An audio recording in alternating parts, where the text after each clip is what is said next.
Hello everyone, welcome. We're doing a chill and cozy, cross stitch and chill, whatever you want to call it, lo-fi vibes into the weekend. Cow is here. I didn't make a knot.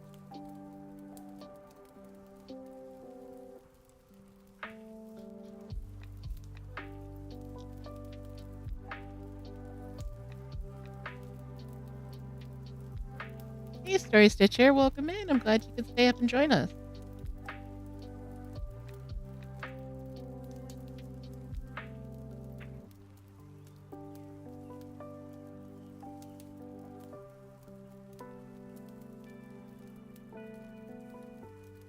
I was just doing some laps around her enclosure.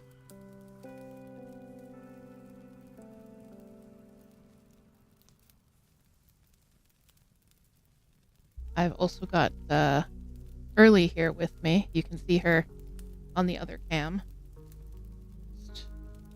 There's her butt.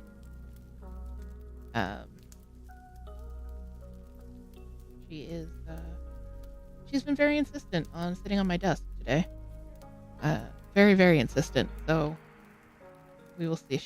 I don't know how much you can see her angry tail whipping the cross stitch over here. Potato Shoe, welcome, welcome. And hello, Mom. Welcome. Yeah, I'm glad I was able to do some streaming today, too.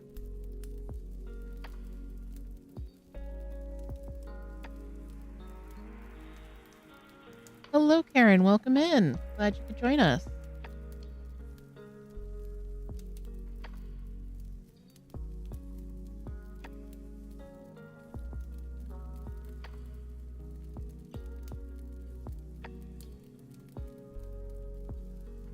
So I hope everyone has a nice, cozy, comfy drink.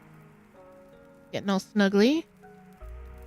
If you have a project to work on, let me know what you're working on. I'm doing some cross stitch tonight.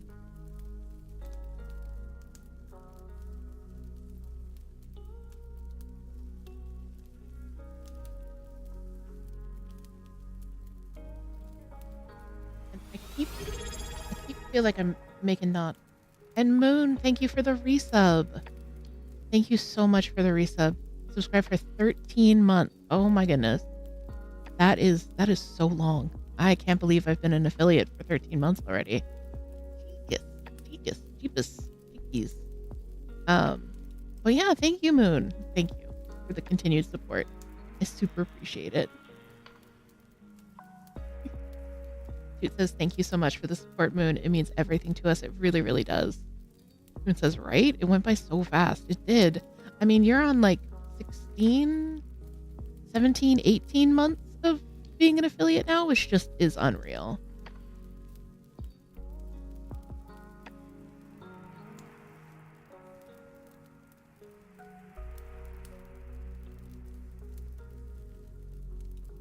Moonphased is a very good friend of ours, also a streamer here on Twitch. She does mostly gaming. Right now it's Valorant and Lethal Company and a little bit of Stardew, but has also started doing cross-stitch streams, which is awesome, and I am super here for. We've done a couple of streams together too, which is great. And those will definitely be continuing. Those are so much fun doing the co-streams.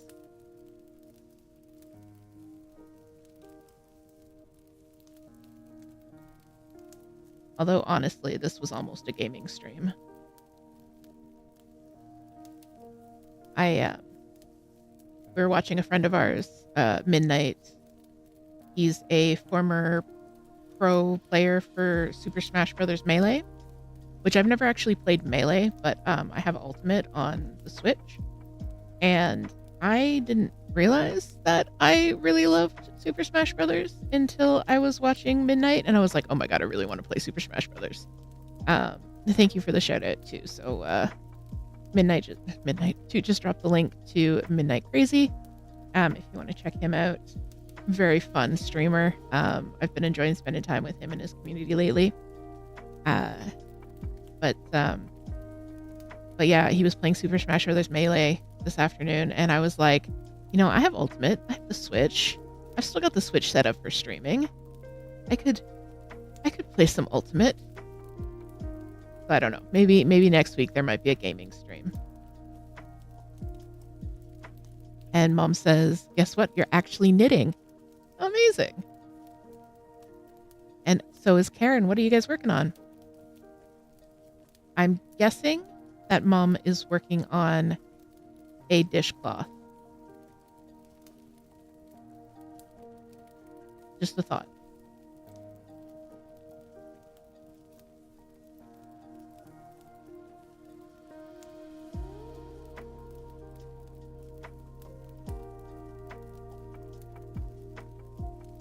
But yeah, we might be having the Super Smash Brothers stream next week. It kind of depends. It kind of depends on if I play a bit tomorrow and go, oh right, I'm terrible at this game, and then walk away from it forever. So we'll see.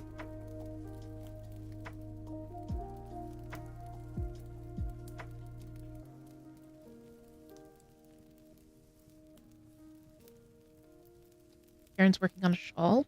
Lovely, lovely. One of my favorite things to knit.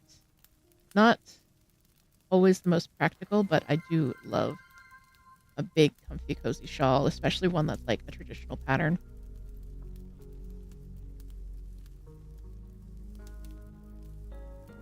And thank you for the hydrate, dude.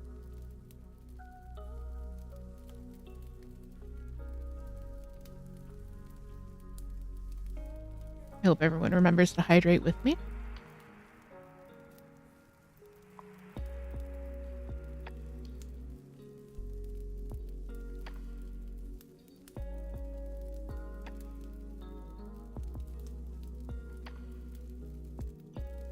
And Potato Shoe is working on Bloom by Jacqueline Sislak.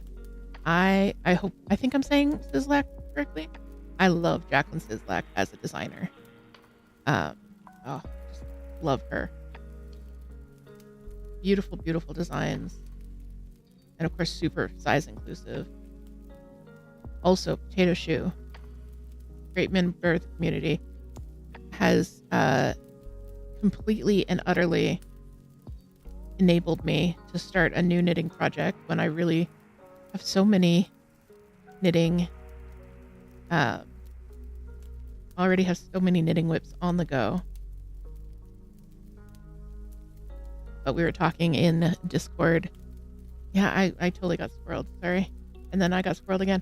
We were talking in Discord last night, and Potato Shoe shared a pattern for a very cool traditional Aran with a twist sweater, and I just could not get it out of my mind. And I have several sweater quantities in stash. So I grabbed that this morning, did a little bit of a swatch. Had to do some math because of course my swatch didn't swatchily.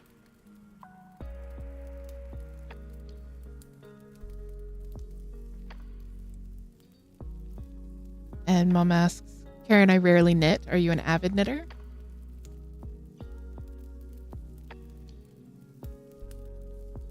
I believe Karen is. Karen's been coming to the live streams for a while. And has been watching the videos even longer than I've been streaming on YouTube. Very great. I always love seeing her name pop up.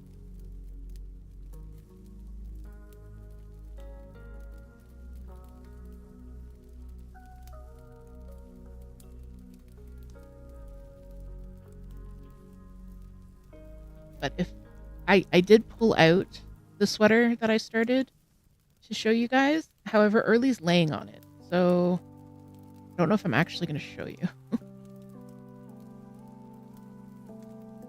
She says, I'm really excited about the Aran sweater you're knitting. I want to make it too once it cools off.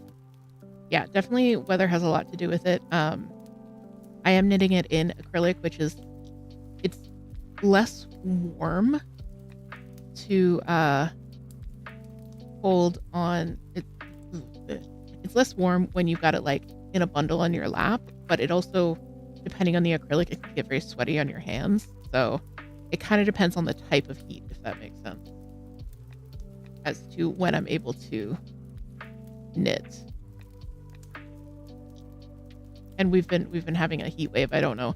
I've had a few other people mention this. We're in a bit of a heat wave right now, so.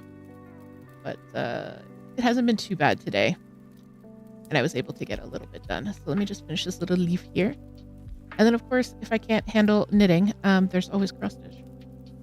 Girly, girly, girly. Can I have my knitting, please?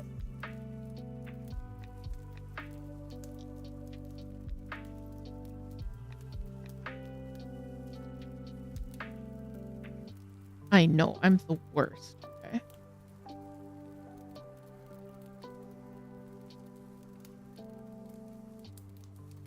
Right, I'm the worst. I haven't gotten very far because I just started this morning. And I'm just starting on the ribbing. So I've made a few modifications to the pattern because, as you guys,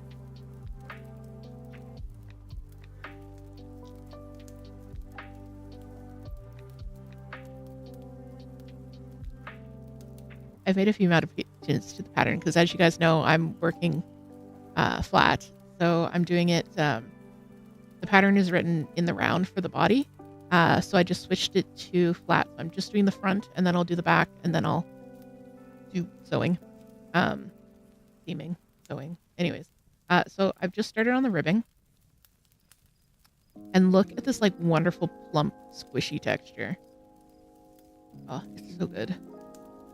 So the yarn I'm using is Lion Brand Heartland in the colorway Grand Canyon. And it's supposed to be a worsted yarn.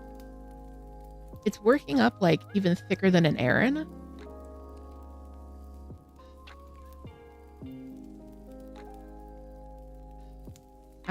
So when I swatched, my swatch came out significantly larger than the gauge listed in the pattern. However, I think if I knit it tighter so that I match the gauge in the pattern, I would have a really stiff sweater, if that makes sense. Thank you, Teresa. Thank you, Karen.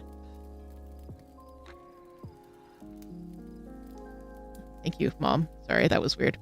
So if I knit it to, so the gauge in the pattern is 18 stitches per 4 inches, and I'm getting like 15 stitches per 4 inches.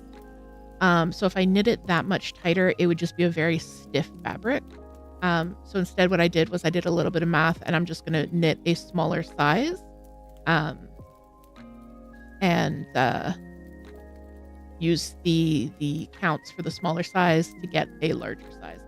One thing I really liked about this pattern, the pattern is Stellar Sailor, by the way, by Paul something. Paul Hey. It starts with an H.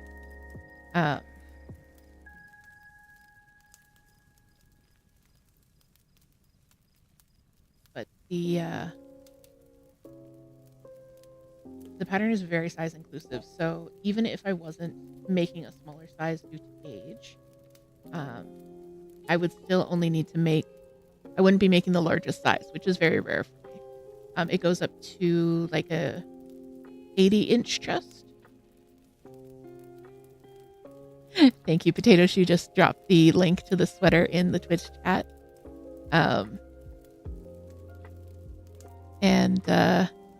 Yeah, it's a beautiful pattern.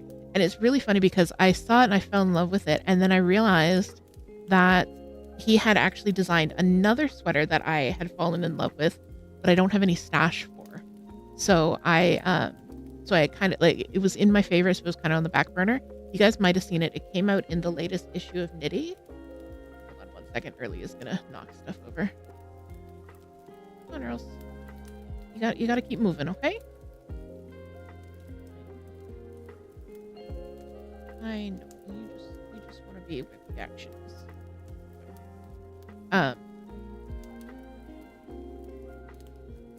break my whole setup here. I think it's the most recent issue of Knitty or the one right before. Knitty is a free online knitting magazine. I've published a couple of patterns with them before. But he did one called When Harry Met Lucy. And it's a take on the kind of style of the sweaters from When Harry Met Sally, as well as another reference. I can't remember the name of the movie he was referencing.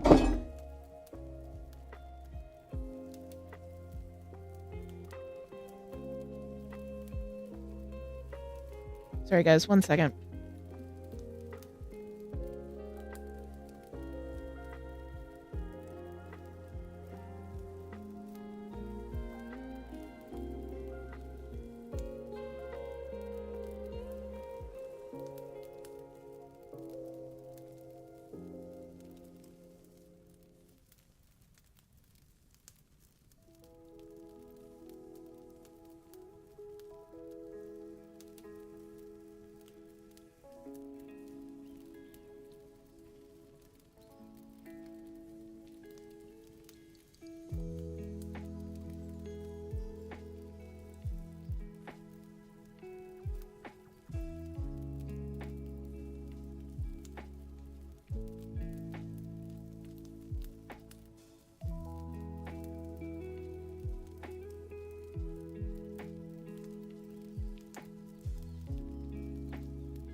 Okay, sorry about that, guys. As Toot said, technical early difficulties. And Potato Shoe on it with the When Harry Met Lucy link, which also his pictures for it are just perfect, like 100% the right vibe. So, and it's a free pattern because Knitty's free. So yeah, when I saw that it was the same designer, I was like, okay, all right, I know I like his work. So I started that. And it is going by pretty quick. I haven't had a ton of crafting time today. But I've already knocked out like 2 inches of rib, which is pretty impressive on a sweater of my size. So I'm looking forward to finishing up the rib and getting the cable section set up. Because each row is 162 stitches. It's pretty, even at the higher gauge, it's still like a lot of knitting. Next up.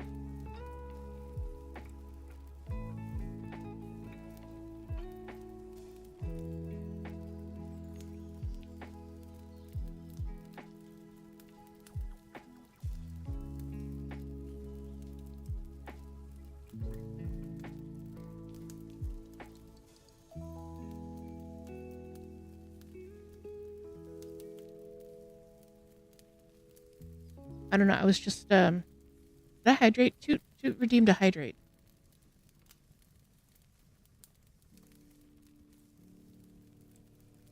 Okay, I have hydrated. All right. Good. Good. What was I saying?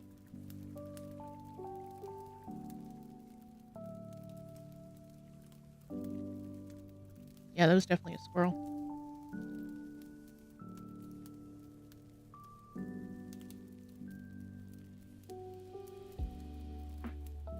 But yes, Stellar Sailor definitely kind of made my knitting mojo come slamming back. Because I've been working on and off on the Usagi sweater, which has been enjoyable, and I'm really excited to see it come together, but it hasn't been like scratching an itch. You know what I mean? And I realized that in a large part, cross-stitching scratches the need for instant gratification a lot faster than knitting, because with knitting you can knit for 2 hours and you've got a slightly larger piece of fabric, whereas with cross stitch it's a lot easier to see your progress, even if you haven't finished something. Like it's visibly different than it was before.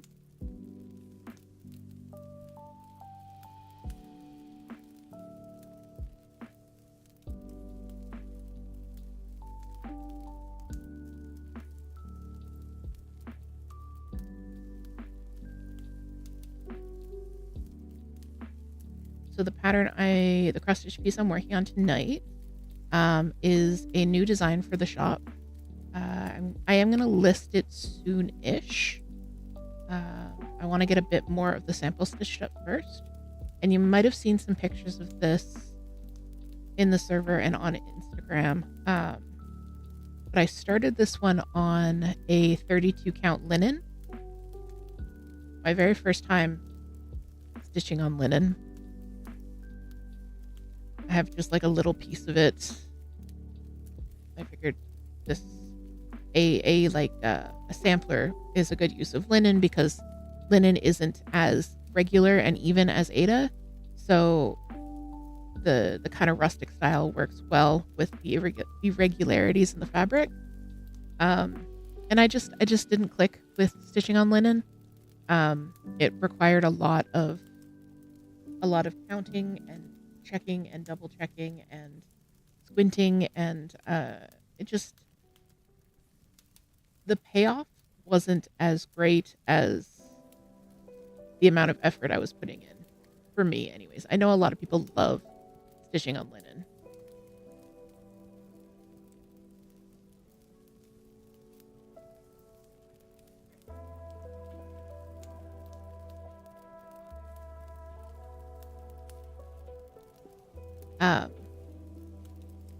Love stitching on linen, love stitching on even weave. I don't know. It didn't vibe with me. I wasn't enjoying it. I put about 5 hours in and I was not enjoying it. So I decided to restart it on this 18 count oatmeal Ada. So my stitches on this are actually smaller than they were on the 32 count linen, because on the 32 count, I was doing it over 2. So that's 16 stitches per inch. This is 18. And I love this oatmeal because it's got like the little tweedy flecks and things in it. So it has that same kind of rustic, irregular quality to it. The pattern itself is called Fruit Bat Summer. And it is, if you've been around the channel for a while, it is an homage to the fact that Toot loves the influx of fresh fruit in the summer. But this likes the sunlight, and also fruit bats are heckin' cute. So Toot came up with Fruit Bat Summer a few years ago, actually, as a response to Hot Girl Summer. And it's really stuck. So I was looking, there's one strawberry sampler pattern that has been very popular lately on the floss tubes. So I was kind of like tempted by that. But then I had the idea, I had the revelation to do one based on Fruit Bat Summer. So there's going to be, so I know right now there's a lot of green. But most of the color palette is like a lot of pinks and raspberries and reds. There's some blues and things like that. So I had a lot of fun picking out the palette for this one.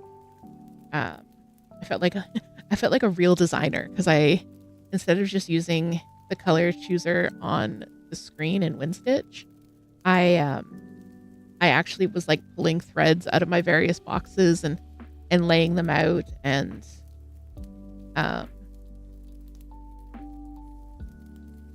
like laying them out on the fabric and trying to match them to like the feel that I wanted and that kind of thing. So I felt like a big boy designer. I know some designers have an entire DMC set so that they can do that. I was watching a clip from Mama Witch, maybe a reel from, it might have been Mama Witch on Instagram. And she keeps her master set in color order, and it was just so satisfying to look at. And like, if I was designing a lot, I would love to be able to do that. Thank you, Toot. Toot says, I am a real designer. I would really like a full set of DMC is like $500 because like 520 something skeins. However, I would love to get my hands on a DMC color card. Not the printed one, but the one that has actual like samples of the flosses. Because that's kind of like the next best thing for designing. Because you can see what the threads actually look like. You're not running them through a printer or a screen or anything like that. Toot says you're a real designer, and Moon says absolutely. Thank you so much. And Moon also said that they adore the design. So Moon's seen the whole design. I don't know. I've shown it to a couple people. I don't know if I've shown it in the Discord yet.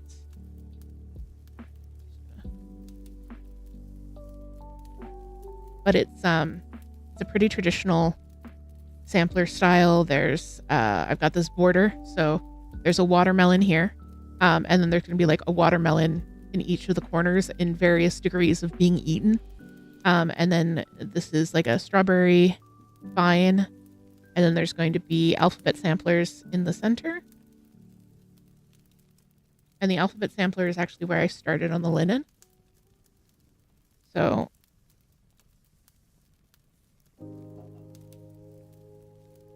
this is my abandoned linen piece here.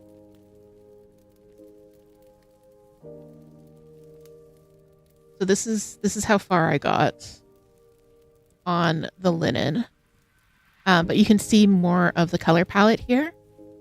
So that's 4 of the other colors. Just these 5 of the other colors, I think. Yep, 5 of the other colors. So it's just these really like rich reds and raspberries and pinks and things like that. So I'm really happy with that.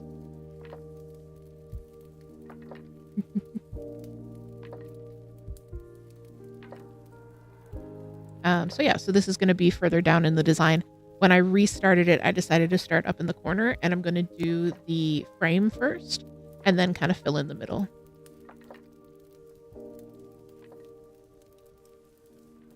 Jado Shoe says, I agree too. You love the watermelon being eaten idea. Thank you.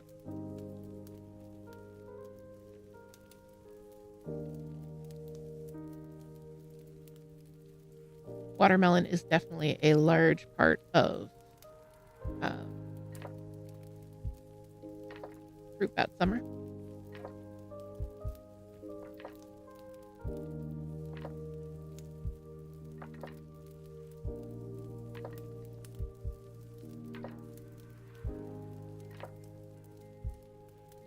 And it was really fun because I have done a sampler before. I did the Phasmophobia sampler. So that was kind of riffing on the theme of samplers in general. It wasn't, the designs weren't these kind of traditional sampler motifs, like the fruits and the alphabets and that kind of thing. So I was really excited to kind of play with that.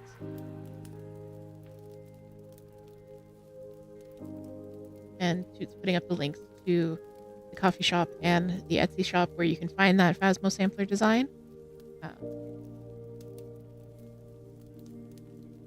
As well as all of my other designs. The coffee shop also has freebies for both knitting and cross stitch. I don't think I have a crochet freebie. Maybe in the future.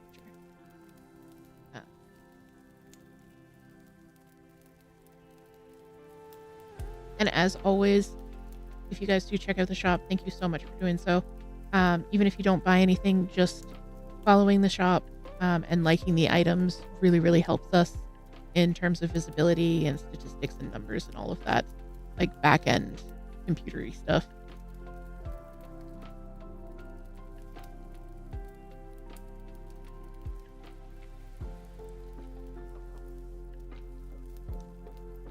I think I have enough room to finish this next little like strawberry leaf. So the strawberries I'm going to do next, they're going to be right in like this section. So I'm just kind of doing the tops of them.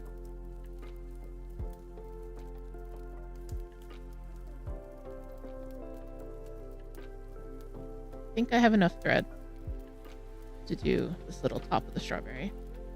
and then I'll get to switch over to one of the reds.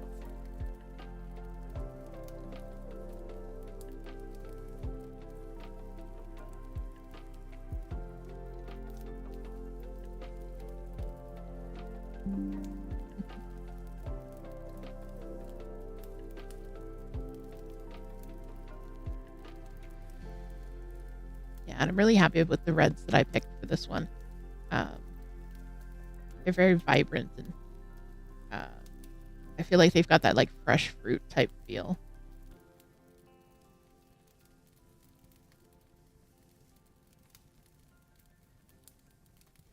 It's really funny how different colors can work together. I'm working on another piece that I've shown you guys before, the Tangled Garden full coverage one, and I'm working in the center where like the main sunflower motif is, but there's also like a bunch of other flowers around it, and I keep selecting colors and I'm like, this is a brown, like they're all browns. I thought that this was like a light section of the thing, like why is there so many browns? But they're all reddish browns, and when layered on top of each other, it's giving like it's very red, it's very bright, it's very it is more summery than it is autumnal. And it's kind of like, oh, I guess there is brightness in all of these brown colors. But if I just looked at them on their own, I'd be like, oh, it's just another brown.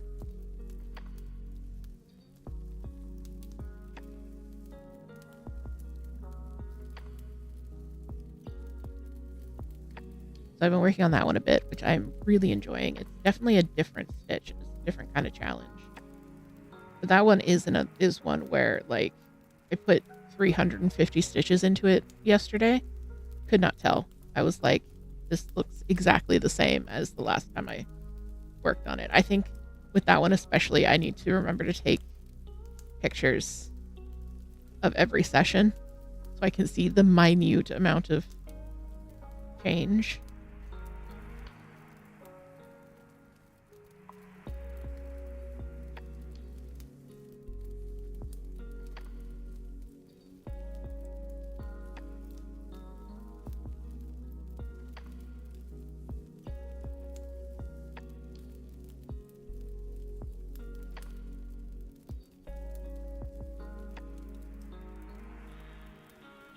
Quick, let's change colors before Turner Tricks comes in and teases me about only stitching with green. I don't only stitch with green, I just mostly stitch with green. I like green, guys.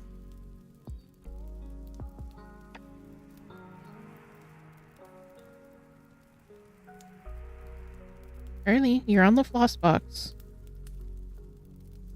You're not gonna like what's about to happen. Right.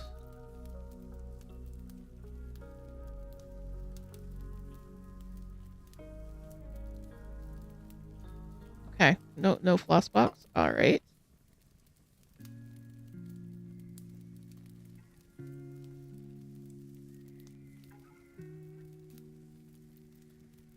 So the color that I'm using for the strawberries is 3801, which is Christmas Red Light, I believe. I think that's the name of the color in my software anyways. It's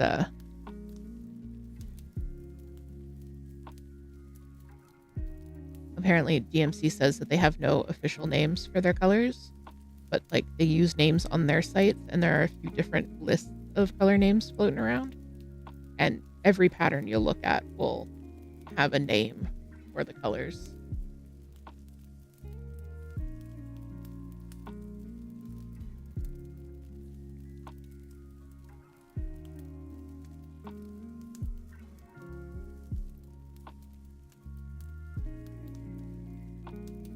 So I'm just going to start over here and then work my way down with the strawberries. And then I'll need to move.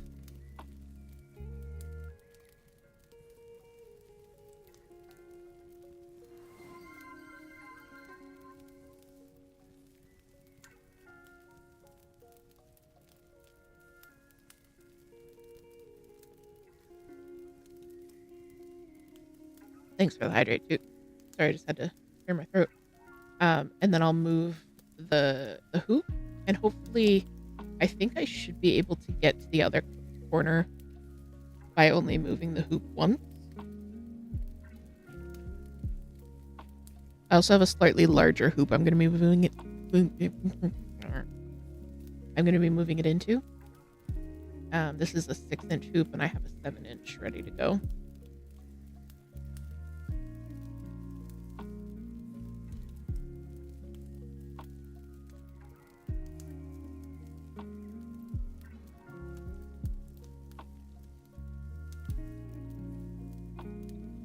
Toot's been doing a lot of stitching on a shop sample for me, which has been really cool. It's the Happiest Day pattern, which I need to make some updates to, but I also need to transfer it because that's one of the ones that I did in Stitch Fiddle. So I need to transfer it into WinStitch so I can make those edits more effectively and make sure that the pattern's going to go into Pattern Keeper nicely and all that kind of stuff. So that one's going to be fun. But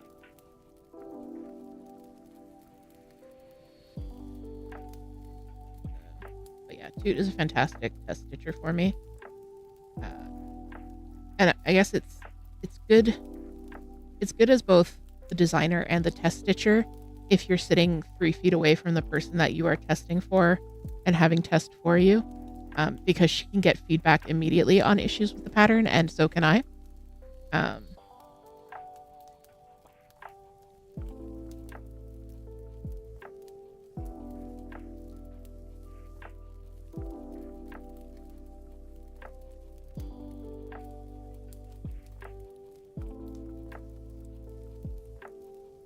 I know some designers, Zero3's talked about this, and Amanda's talked about this, Bad Stitch, that sometimes they get so busy doing their own test stitches and their own shop samples and things like that, that they don't really get to just enjoy cross-stitching other people's pattern. Which I totally get.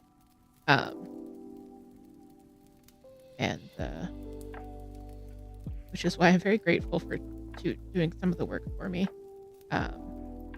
especially on the bigger patterns like that.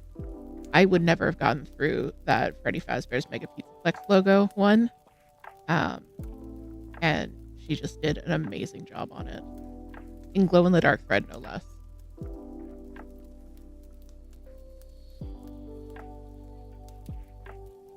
But then Amanda posted a picture on her Instagram of I think a stitch sprout design that she had stitched. And I had just this moment of total cognitive dissonance. And it's like, oh, right. Cross-stitch designers are also cross-stitchers who enjoy this hobby.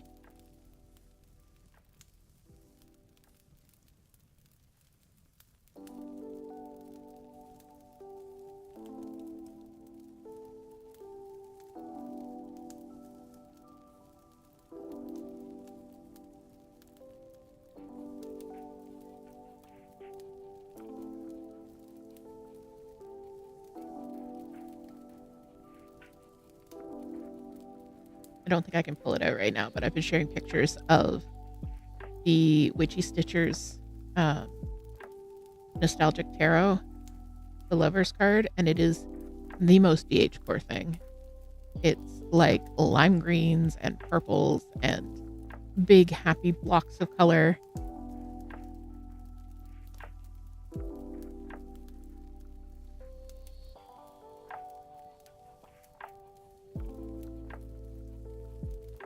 I was saying it's just so funny because it is the most DH core thing, and yet I didn't even design it. But Witchy Stitcher does a great job with her nostalgic series. Nostalgic in this case meaning Lisa Frank, but we don't say Lisa Frank because copyright issues. The whole series. She just released The Hermit. Oh, chef's kiss. So good.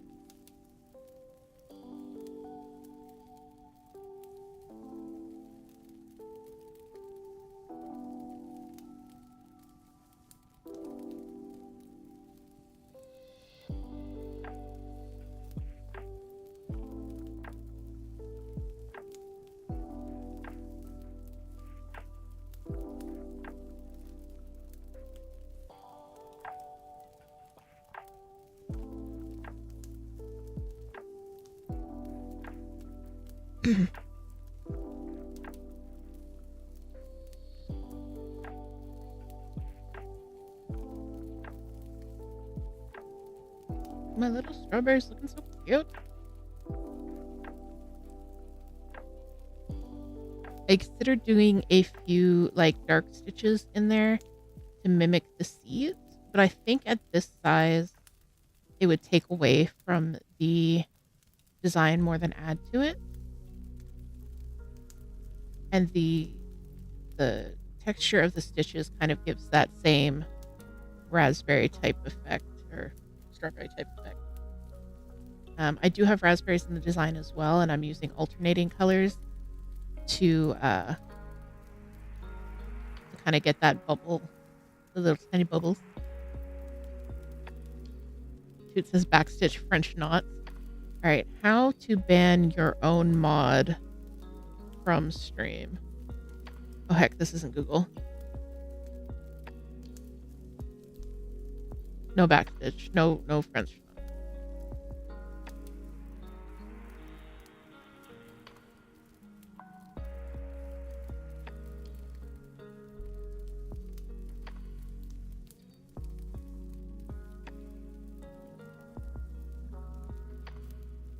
Potato Shoe says, raspberries are your favorite? Good. Raspberries are also a big favorite in this house. But dude, my first little berry's done. It looks so cute. Oh, I'm so happy.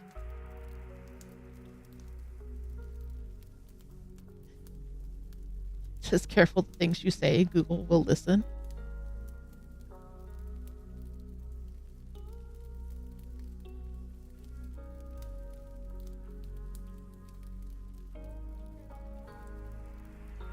Google will know.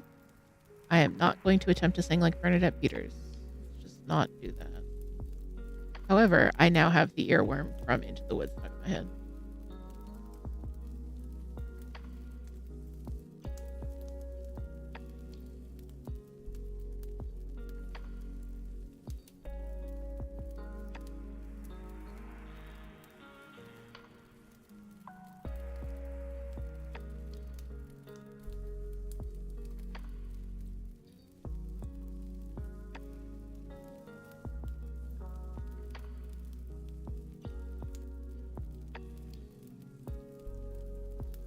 Let me see. I can probably show you guys the design.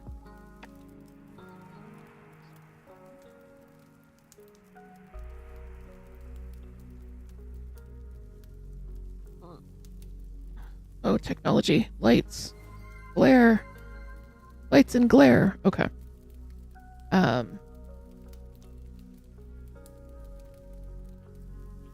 So this is the pattern. Moon says, I love seeing the color with the green. Oh, thank you so much. And also thank you for the hydrate. Saying thank you for the hydrate, too, is just hardwired into me. Thank you for the hydrate, Moon.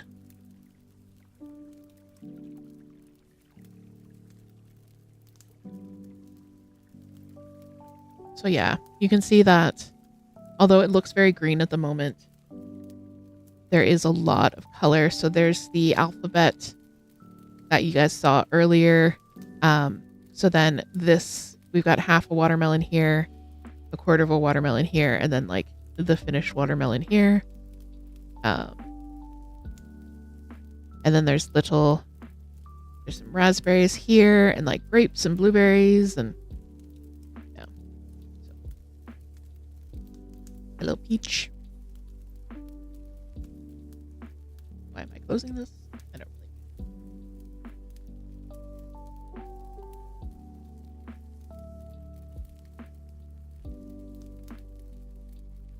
Karen says, wow, thank you. I'm really pleased with it. And Toot says, Moon and I are the same. It's all good. And also that you love it so much. Oh, thank you. I'm so glad.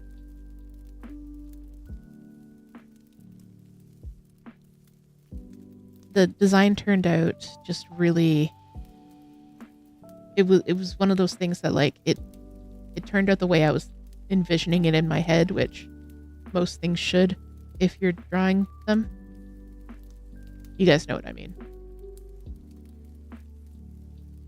Like I just had this vision of a really traditional looking sampler with all the fruits and the berries.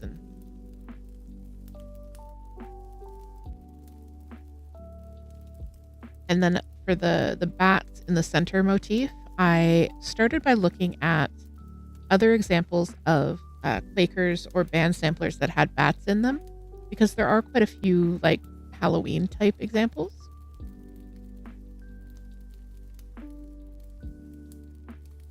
And then I realized that I didn't really like any of them. They looked very cartoony. So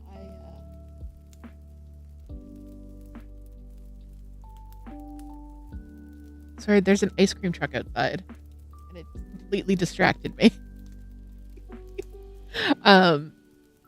They looked very cartoony, so I kind of went like, oh, heck this. And I looked up pictures of fruit bats, and then I fell down a rabbit hole of just looking at pictures of cute fruit bats for like 2 hours. But I designed it based on the pictures of actual fruit bats instead of what other people had designed of bats.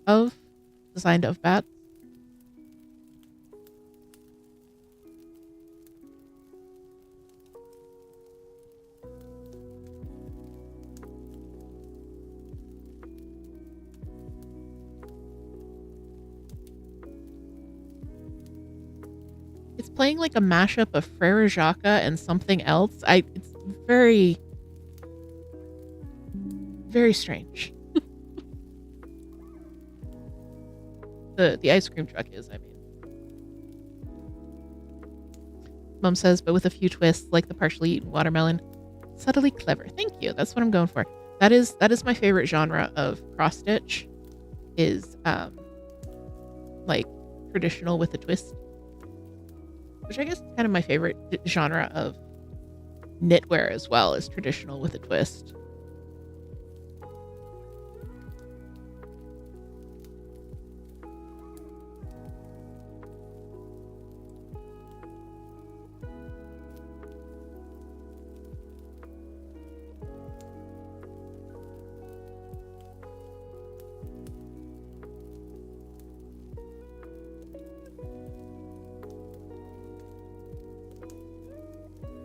It's the part of the stream where Toot gets really angry with me for how I take apart the floss.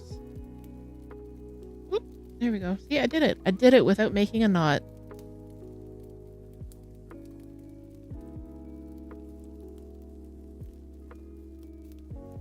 Okay, she just wants to protect the floss.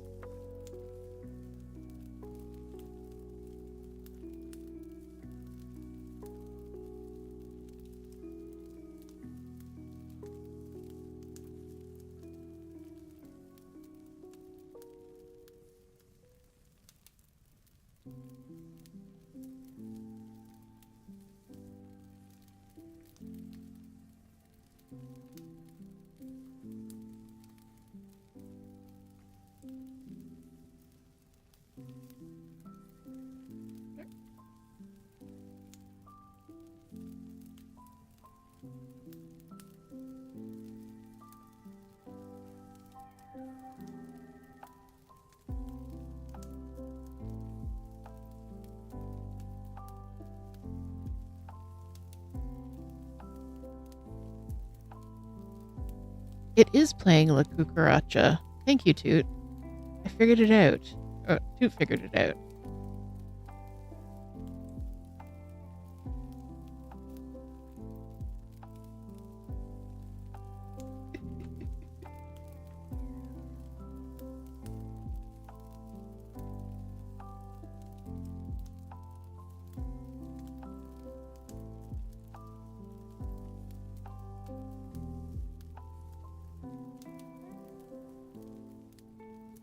It is the most distracting ice cream truck.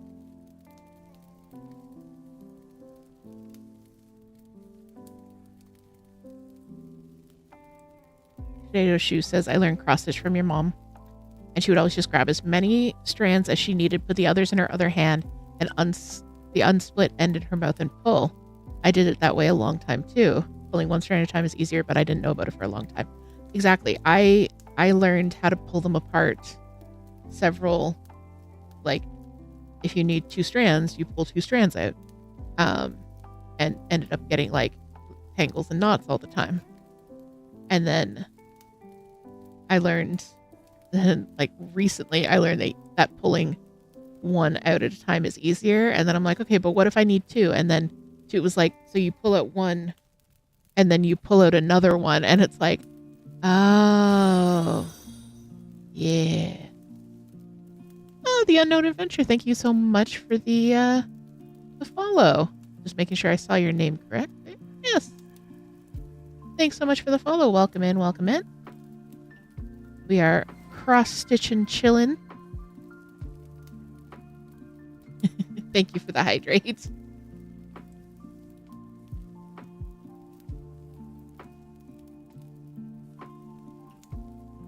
Everybody else hydrate with me.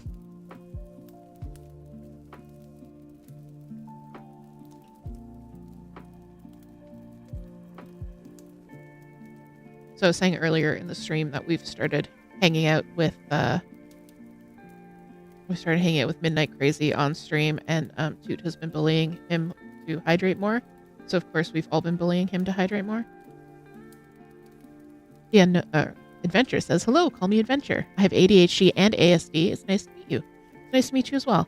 I have undiagnosed ADHD that I have the what's the name? Anecdotal diagnosis for ADHD.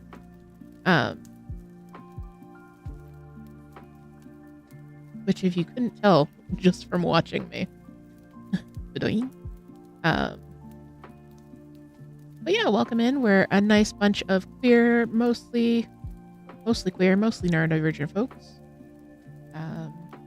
I do crafting streams a couple times a week.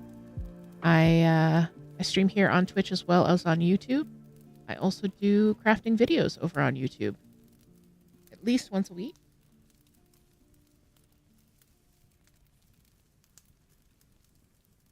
Well, at least once every...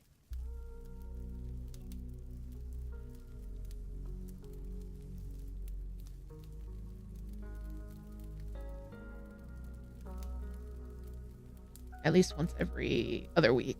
And then I try to do it every week, I should say. I'm actually editing next week's video, and it's only like 6 minutes long. I'm like, oh no, this is not long enough.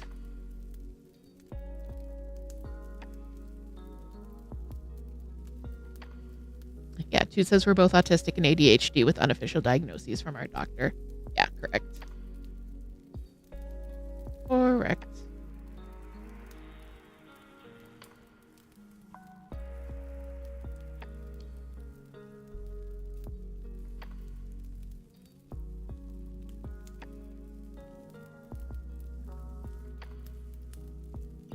What was I saying before?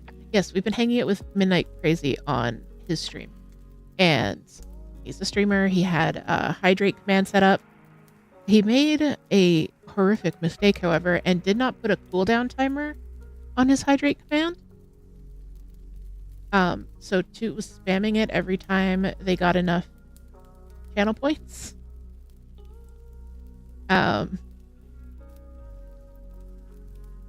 Which is what happens if you have Toot in your chat and no hydrate cooldown. You will be super hydratey.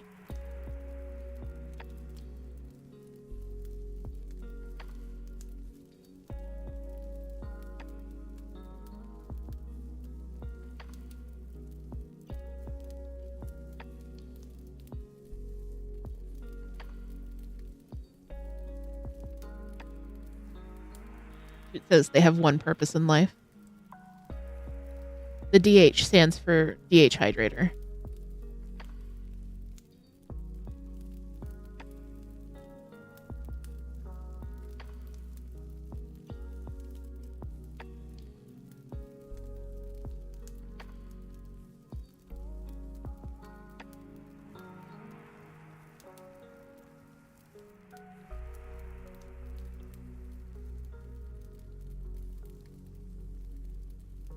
The ice cream truck is still out there.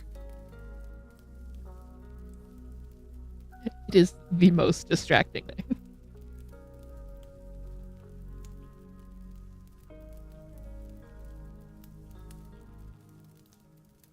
I was worried that I would have too much green in this piece, but as soon as I put the strawberries in, oh, I love the way that looks. I love it. Just really simple shapes, geometric, but also a little bit organic. It's just so satisfying. Although for a while, before I filled in kind of the bottom of this watermelon with just this done and like the top half of the watermelon, he kind of looked like an evil plant person. And I kind of am still seeing it a little bit. Like an evil dancing plant person. I'm sure once I finish the border, that'll go away, but for a while, he was my evil dancing plant person.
This is one of the things that I like about cross stitch is you can do like a little motif or something and sit back and go like, yeah, that looks really good. Look at this thing that I did. That's kind of the reason that I like sampler patterns and patterns with smaller motifs, because you get that like kind of almost instant gratification, but like you can do a little bit and then it's very, very clear that you did something. So I really want to try a Flossy Fox Shop sampler because they're all tiny little motifs. And it's another reason that I'm really enjoying the Nostalgic Tarot because it's got the large central motif, but then there's lots of like stars and then the little spaceship and the cat and things like that.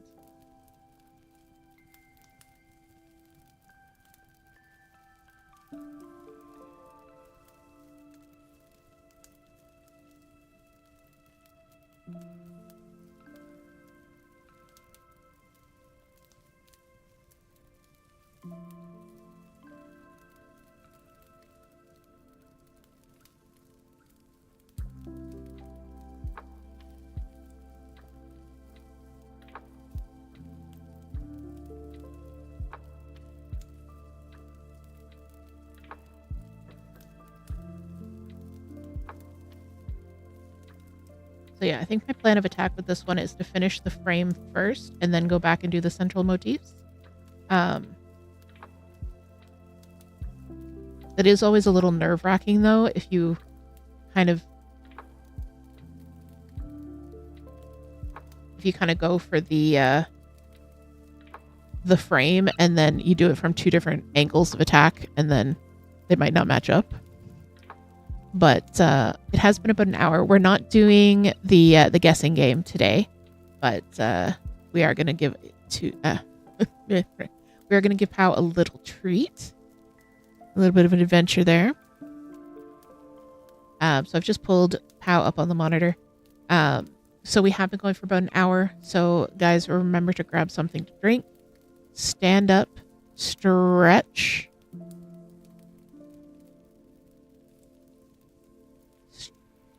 Unshrimp your posture.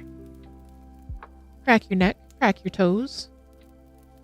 Stretch out your hands and arms. Grab a snack if you need it. Just take some time. Switch up your posture. And Pow's gonna go stomping after some grapes there.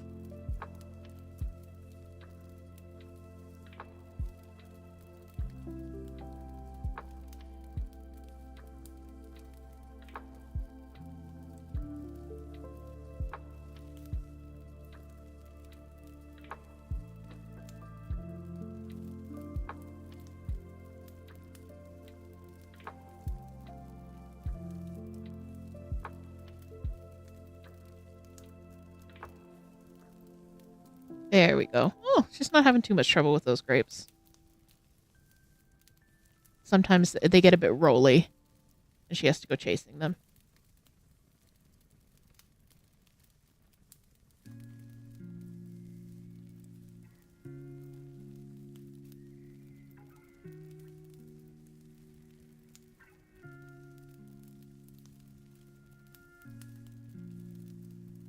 So Pau is a red-footed tortoise. Her species is native to South America. They live in thick forests, thick jungles, and they basically browse for food on the forest floor, which is why a large part of their diet is fruit, especially in comparison to other tortoise species who are from drier climates.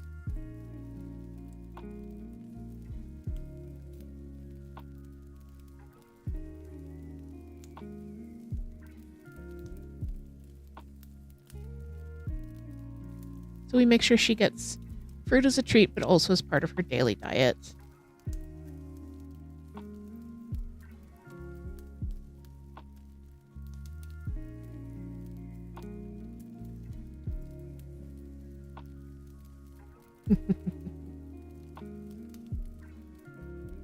She's going to town on those grapes.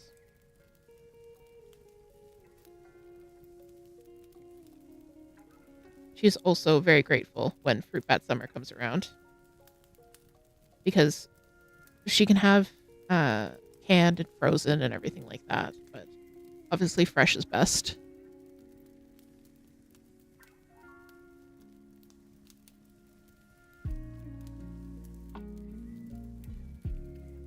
Even if her favorite treat is her dry pellets. Little weirdo.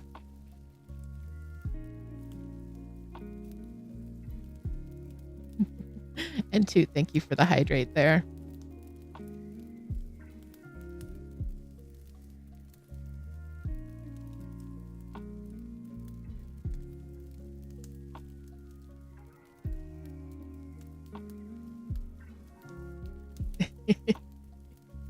Toot says, "These are my egg children now." The one I just bit is almighty today.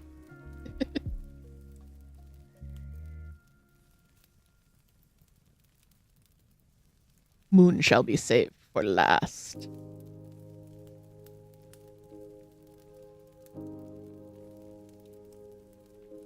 Yeah, if you guys ever were interested in owning a reptile, they got a lot of personality, especially tortoises. Like, a lot of personality.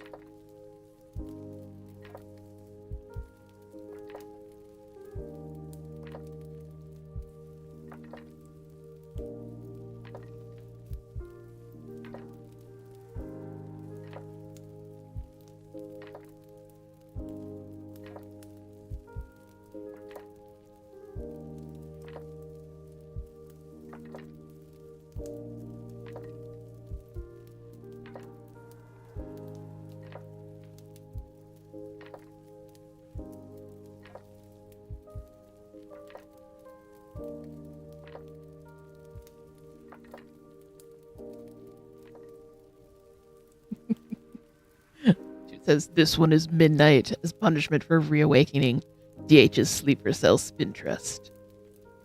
I did not realize that Smash Brothers was a spin trust of mine. Spin trust being a special interest, which is a thing that neurodivergent folks often have several of. But it's like a special interest is like the topic that you're really into and you know a lot about. And it really makes you happy to learn about it and talk about it and share it with other people.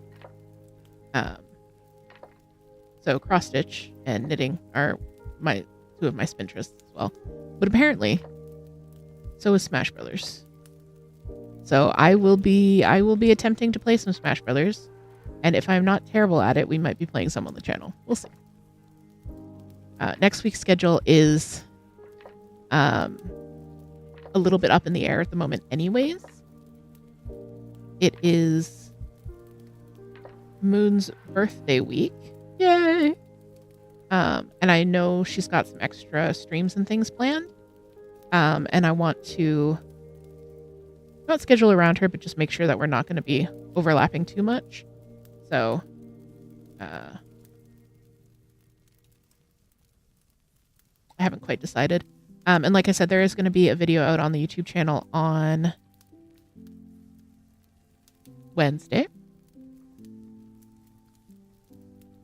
Yes, happy birthday, Moon. Moon's birthday is on the 30th, so next Friday. So yeah. Definitely go check them out on Twitch.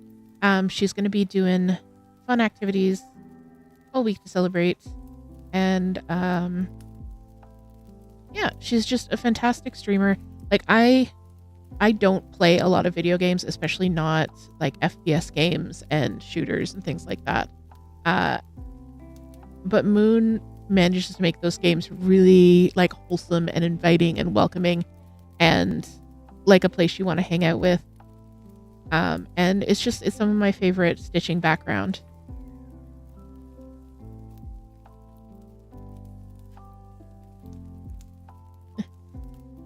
And Potato Shoe says, mine, I'm guessing special interests, have always been textiles. Yeah.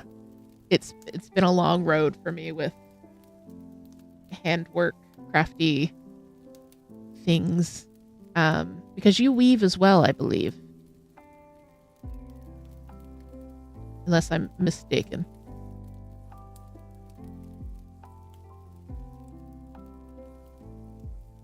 I beweave, you weave, Wincess.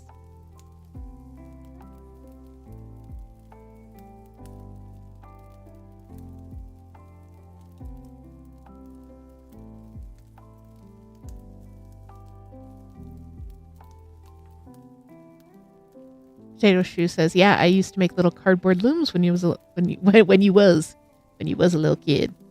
That's awesome.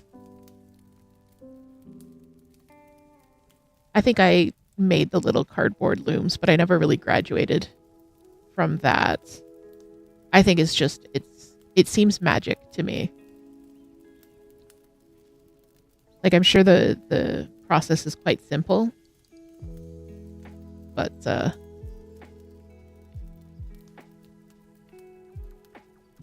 it definitely seems like magic to me. I think part of the reason it seems like magic to me. How are we done consuming the grapes? Oh, one more grape. Okay, here we go. When I was a kid, I read the Magic Cauldron series of books. I've read them over and over and over again. And in one of the books, I believe Taryn the Wanderer, the main character Taryn, he wanders the land, learning different skills, because he's supposed to be the fated king or something like that. So he wanders the land, learning like different skills and trades, and like what different people want out of life. Anyways, but one of the things he learns is weaving, and just the way that it's described in the book is this very like arcane magical procedure. But it's always like, so that's what I always think of when people talk about weaving is the book Taryn the Wanderer, which is such a specific reference.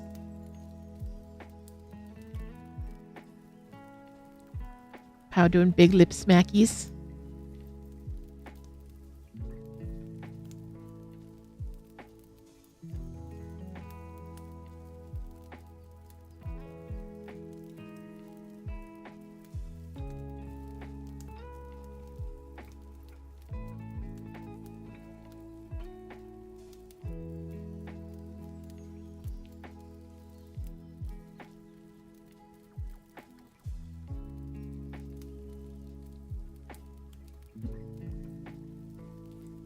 Toot says she loves the sour just like her mama.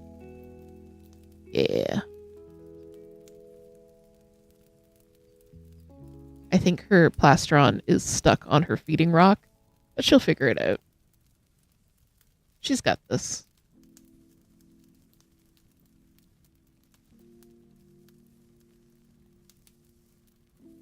Yeah, I was thinking I wouldn't get to move the frame, the hoop, this stream, but we might actually get there. These strawberries are working up in no time at all.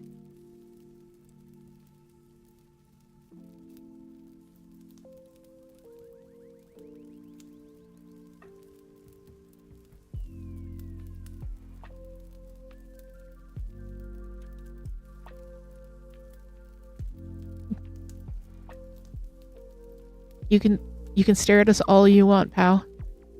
We're not getting you more food. Oh, she is staring directly at Toot.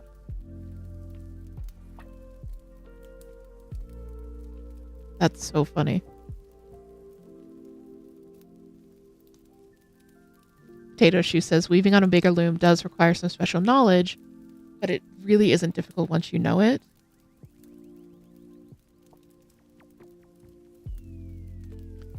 Yes, see that would be a dangerous rabbit hole if I started being curious about loom weaving. However, it would be a great way to use up stash yarn.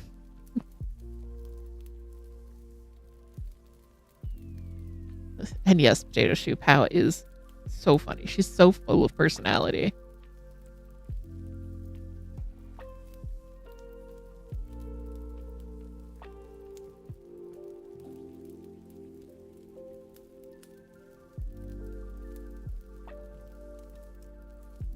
Oh, you found another grape. Good job.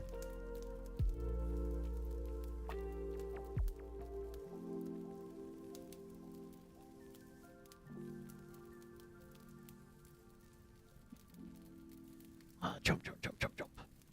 I hope everybody has something to snack on as delicious as Pow's grapes.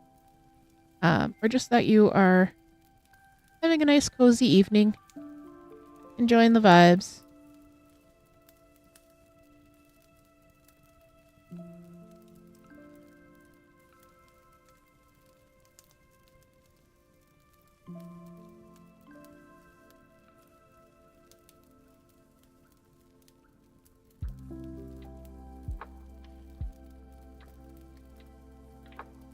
Potato Shoe has cheddar popcorn. You're craving it for so long, but shop was yesterday. Nice. Nice. Oh, popcorn is so good.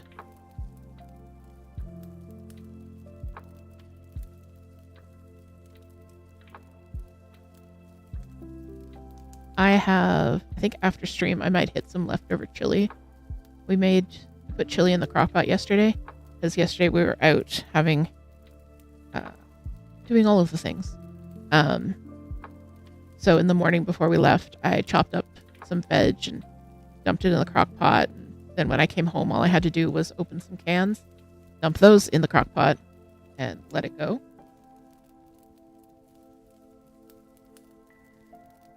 And it makes lots of leftovers. It's so tasty too. We do like a vegetarian chili.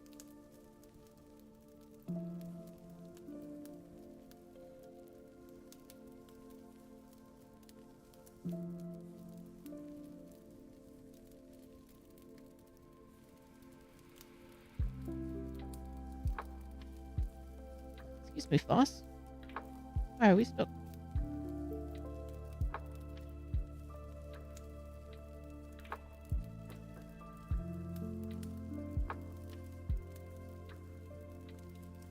Please hold.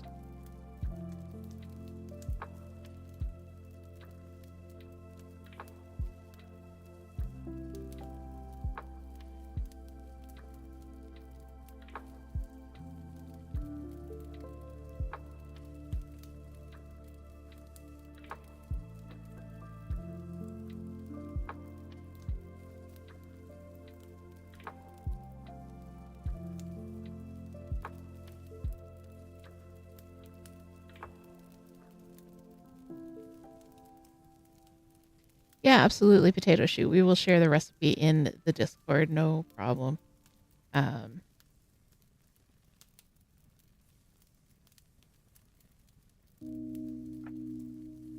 yeah, not being able to do hot soup in the summer is, as Toot said, super fair. It was kind of the easiest meal I could think of.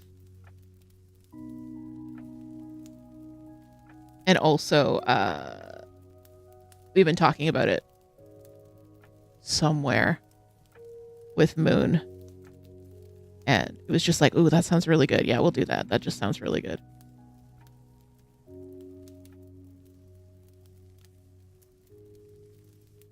All right. So Toot has...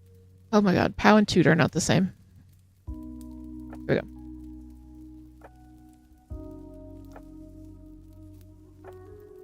So we're switching back over here.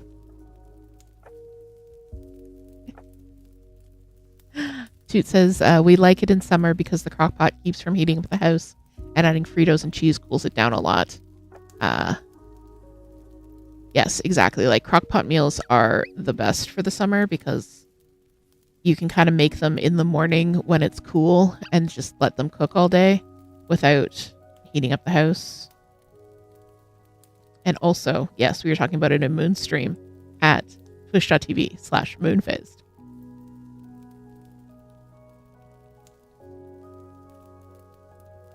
But really, it's the Fritos that make it. Fritos in chili were not a thing that I had encountered before Toot. And, oh, it's just the extra level of, like, salt and crunch that the Fritos brings. It's so good. Potato Shoe says the crock pot in the summer does make sense. Spouse isn't disabled, so they cook on the grill outside a lot in the summer. Yet that's not an option for a lot of people. Also, salads. Yeah, if we had a barbecue, I would, like, we're in a condo, so we don't have a barbecue. When we did have a backyard, I did enjoy using the grill for summer cooking. And salads are very good. One of our latest go-to foods is Caesar salad wraps, because salads can be very exhausting to eat. Like, they're a lot of work. But if you put it in, like, a tortilla, and I add chicken and pepper to mine, so good.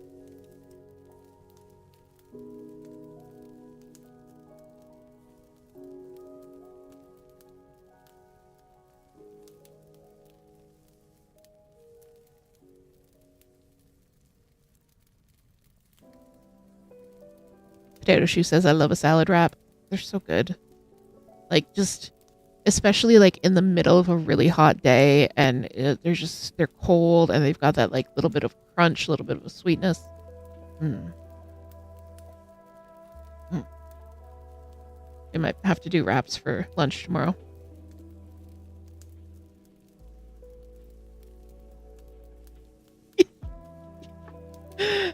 Toot says, I can't think of those wraps without thinking of poor Moon being like, guys, please, what do you put in it? So we were talking about Caesar wraps with Moon, and Moon asked us, what do you put in your Caesar wraps? And Toot and I apparently were both in a mood because we were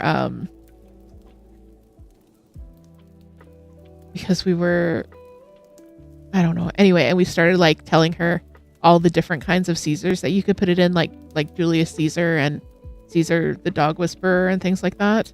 To the point where she just kind of yelled at us, like, please, guys, what do you put in your Caesar salad wraps? Please.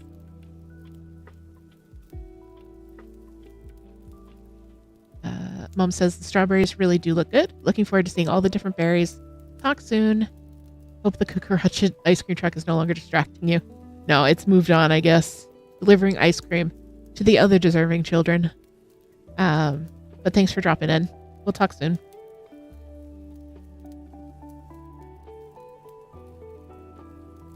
And Potato Shoe says, but we get things like tabbouleh and lentil salads too. They are less exhausting to eat. Yeah. Minnesota salads that aren't really salads. If you guys follow the Minnesota mom on TikTok, she's precious. But she does like Midwest specific recipes, and one of her recurring segments is Midwestern salads that aren't really salads. and like things like tomato salad and potato salad, pasta salad, which have very little vegetable involved, but are usually mayo based. Those kinds of salads are very good in the summer as well. Oh, I can murder a pasta salad. That would be good. Snickers salad. Yes, that was one of them.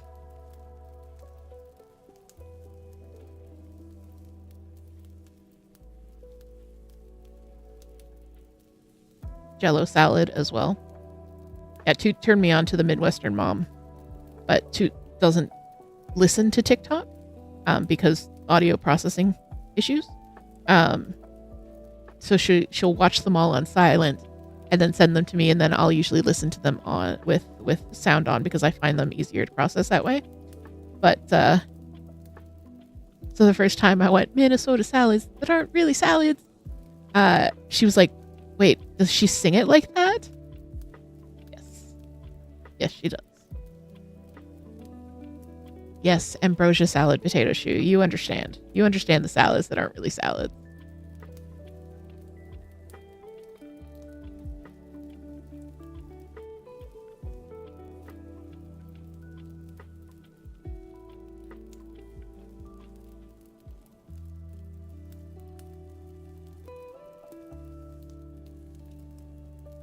Trying to keep my stitching in frame as I move down in the hoop.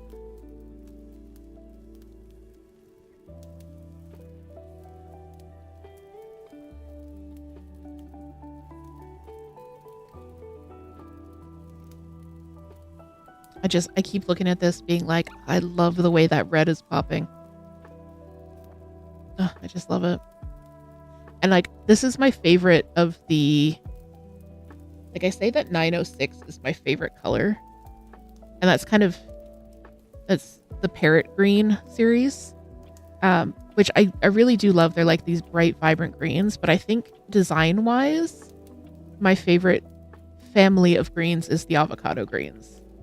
So like this is 469, 471, and then 935, which are all avocado greens in various shades.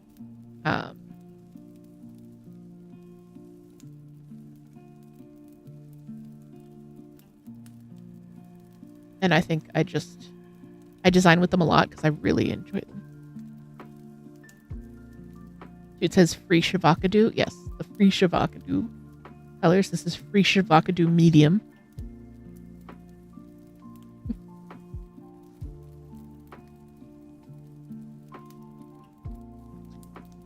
And Potato Shoe says avocado greens go with so many other colors. They really do.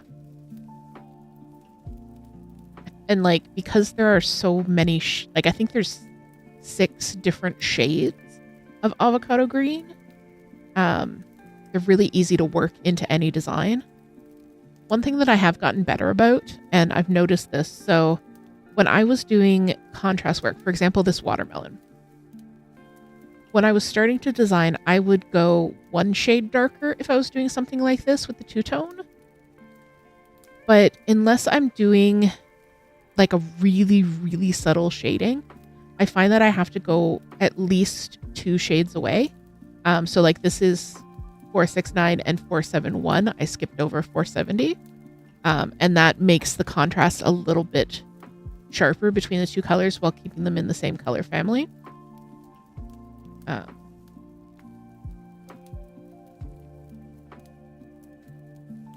Not all DMC colors are similar to the numbers that are around them, but they do tend to lump up in groups sometimes.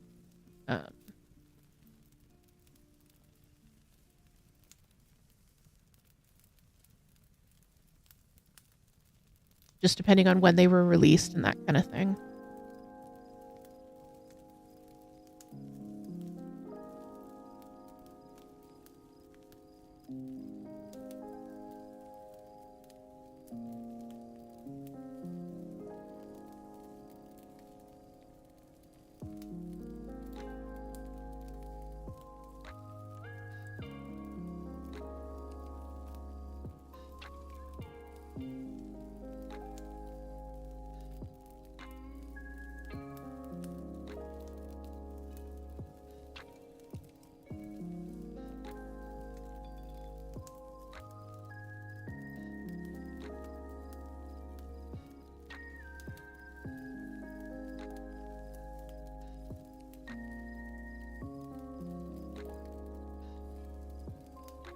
All right, we got one more berry to go before we finish off, before we move the frame.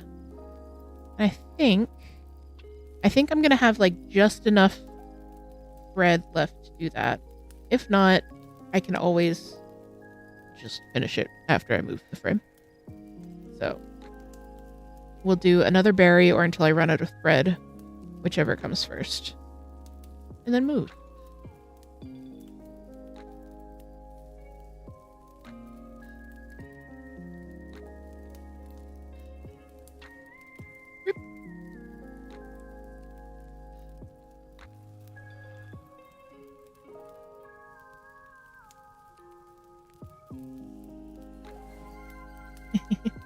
Thank you for the hydrate, dude.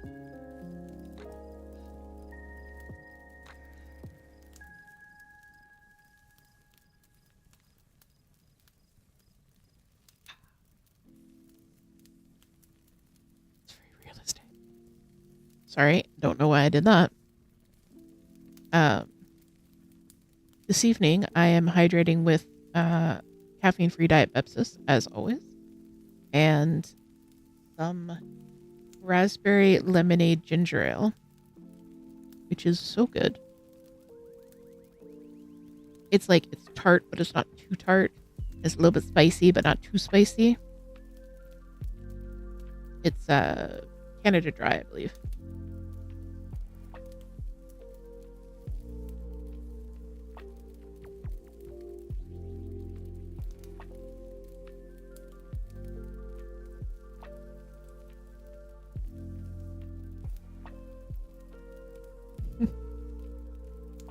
Essie Pow is still running laps trying to get some more grapes. Waiting for them to appear.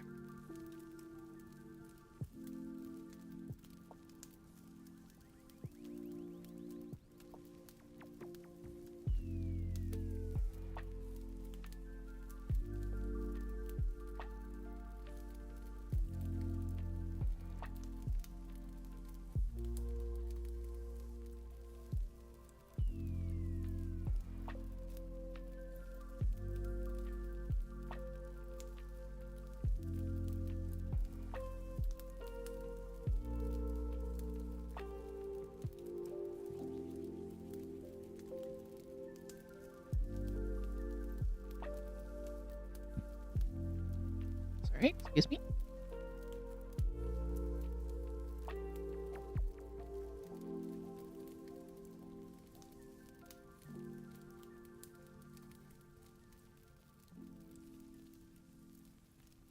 I was doing some video editing. I was starting to talk earlier about the video that's going up this week. It's only 6 minutes long, and I was kind of like, oh, I thought this was longer, but you know what? I think people will enjoy it. I never said I had to have, you know, great big hour-long videos every week. But I also did a voiceover for it, which I've never done a voiceover before. At least not the way that I did this one. But in order to record the voiceover, I had to use the same software that I use for streaming and a different mic. So I had to like basically change all my mic settings. And then I went to set up for streaming and I was like, oh, right. Everything is terrible now.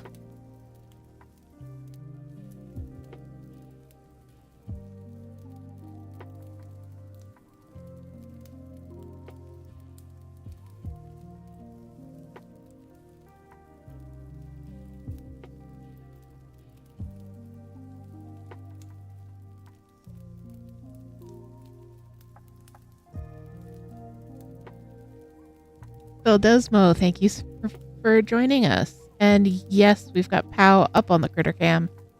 She was having some grapes earlier, so she might cruise back around. She's still looking for more grapes. But welcome in, welcome in. I'm glad you could join.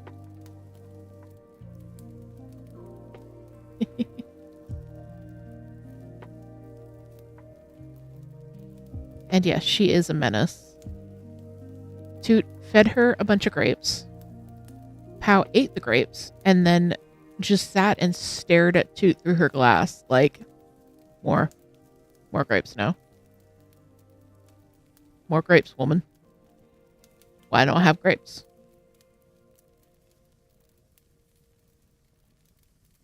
I'm so glad you could catch a stream as well.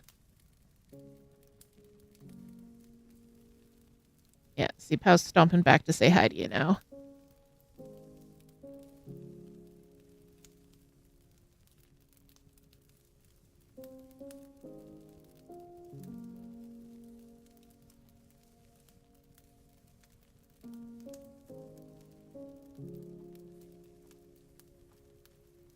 We're just doing a little bit of cross stitch today. I am working on a pattern that I designed called Fruit Bat Summer. I'm actually just about finished with this section. I mean, if I wanted to, there is stitching that'll go here, but I'm going to do the frame of the whole piece first.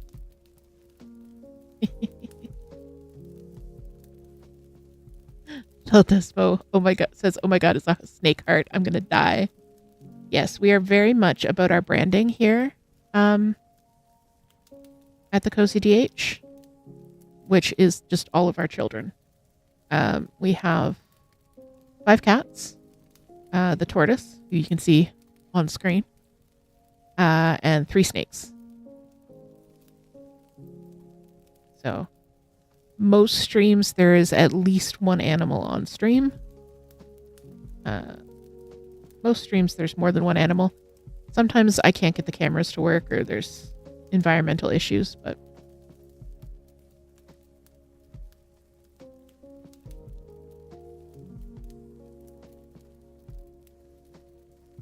and sometimes I get the cameras working and I put the camera in the enclosures and the animal who lives in the enclosure is like, nah, I do not wish to be perceived today. I shall not be on camera.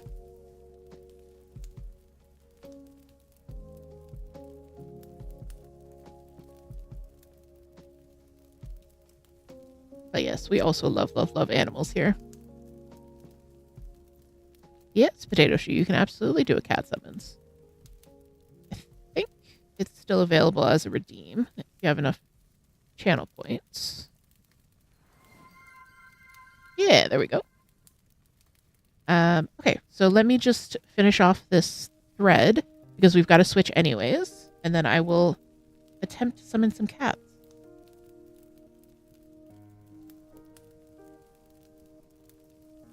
Perfect timing.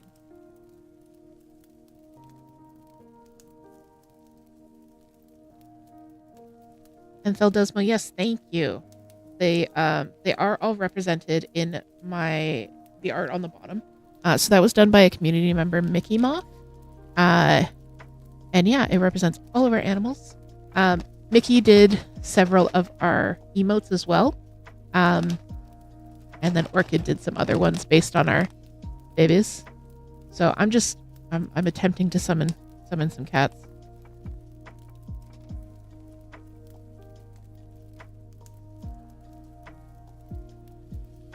Looks like it worked. Thanks.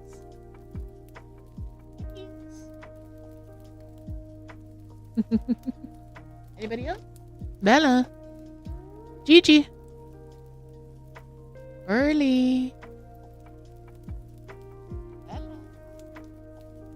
Bella is sitting next to Toot, giving me the stink eye for not bringing her treats. So this is Binks. Binks is our youngest cat.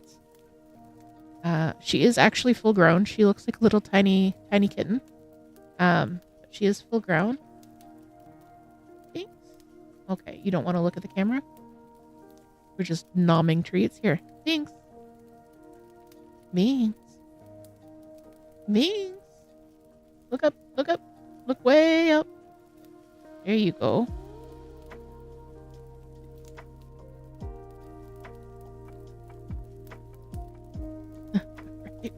Bella, come here. Come here, Belle.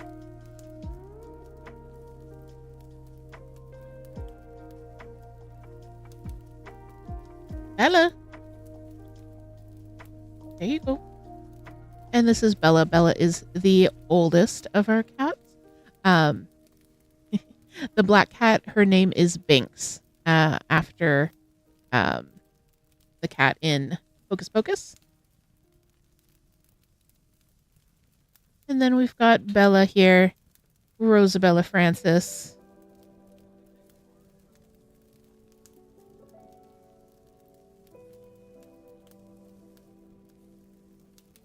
You're a pretty, pretty girl. Yeah. And Toot has given Pow some more grapes, so we should get some good Pow shots. Let me just feed little Miss here. Bella, you're so pretty. You don't have to eat like you've never seen food. We give you food.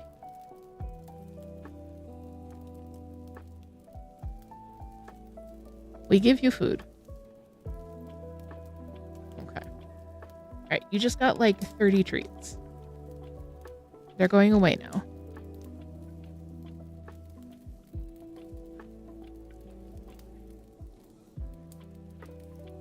While I switch this frame, let's see.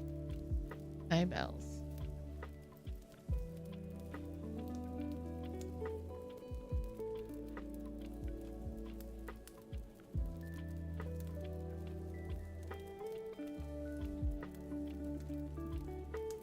Yeah, the auto captions are great to have, but they don't always 100% work.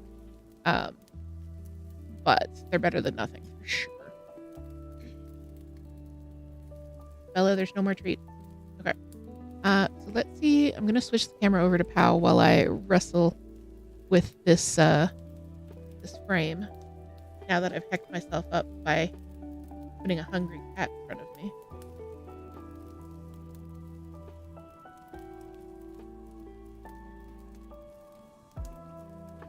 And here's Pow looking for some grapes.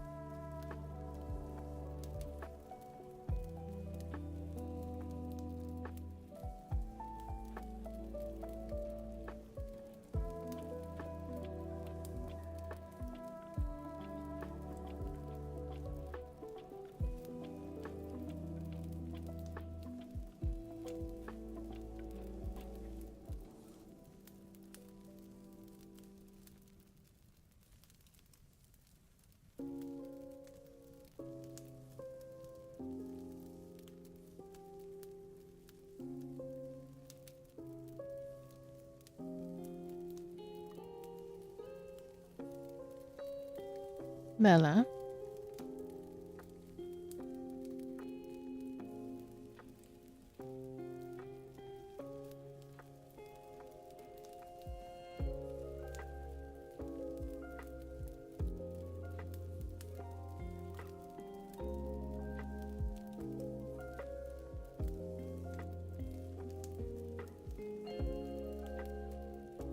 Okay, so I've got 3 berries here. Let's remember 3 berries.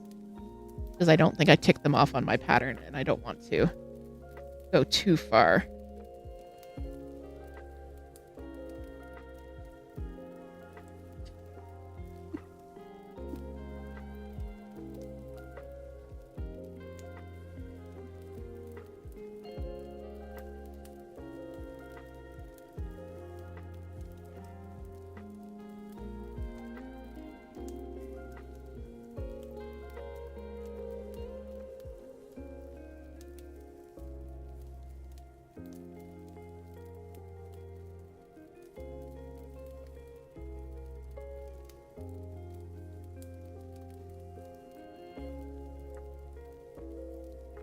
So Desmo asked, do you display them once you're done, or are they for bigger projects? It depends on the piece. Some are displayed. Some I turn into pin cushions or key fobs, keychains, that kind of thing, depending on the size. This one is probably going to get displayed. So now we've just got Bella here being angry.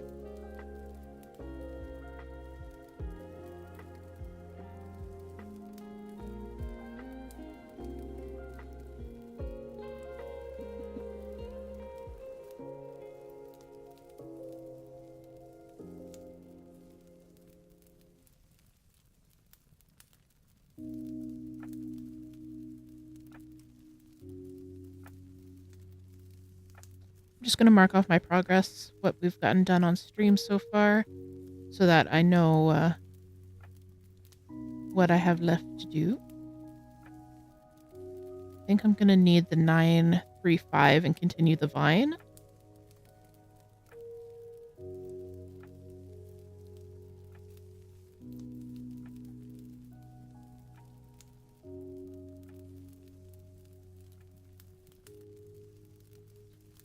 There's only 5 berries across the top too, so we're almost to the other side. It's not a very large sampler.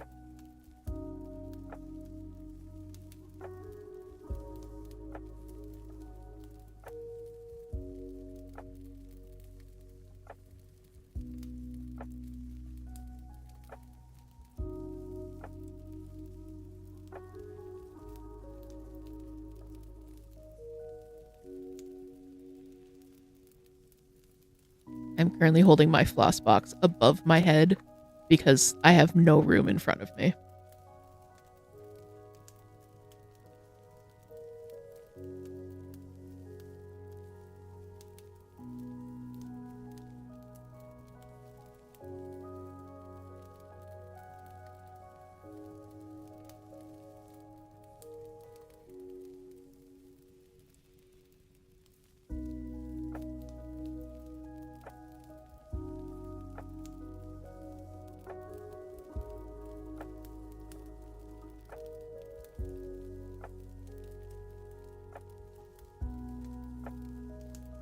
Why did I leave myself this little tiny length of thread? Why did I do this to myself? We'll use it, but why, self?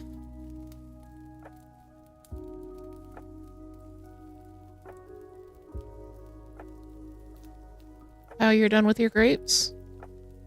Okay, bye. It was grape to see you.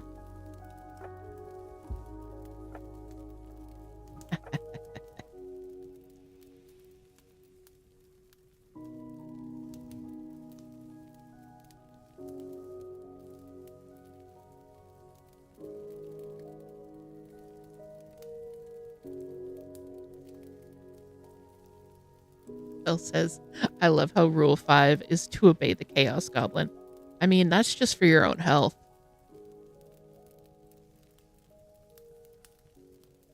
Like putting stay hydrated and remember to stretch on the rules list.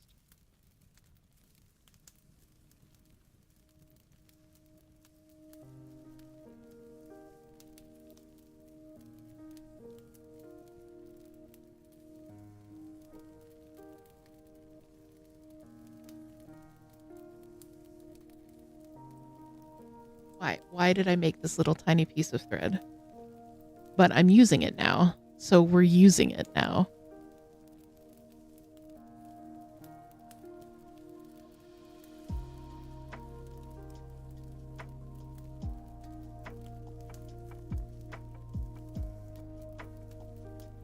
Belle says, I still have to show you my mugs.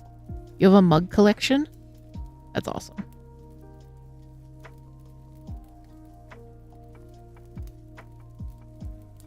I am also a fan of mugs. Hello, pal.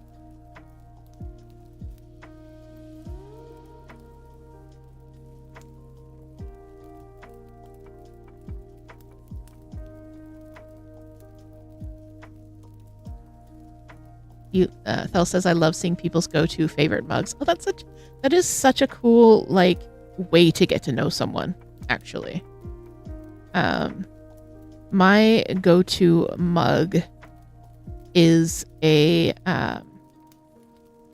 depends on how caffeinated I want to be, but my go-to mug is a Stardew Valley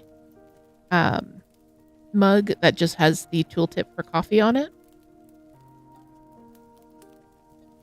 Otherwise, it's a larger purple Halloween mug that's got like little cats dressed up as vampires and things like that on it. Bill says, it tells a lot of people about a person, and there are so many creative ones. That's very true.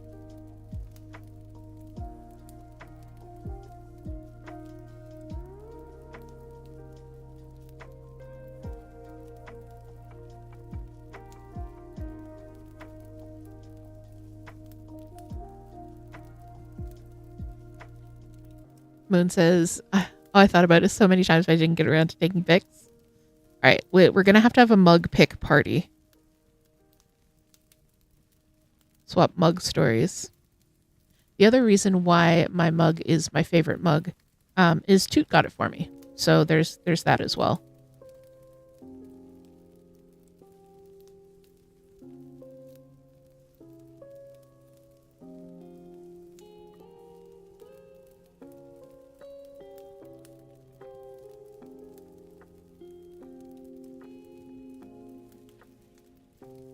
Potato Shoe says, I don't have a mug because I don't drink hot drinks often.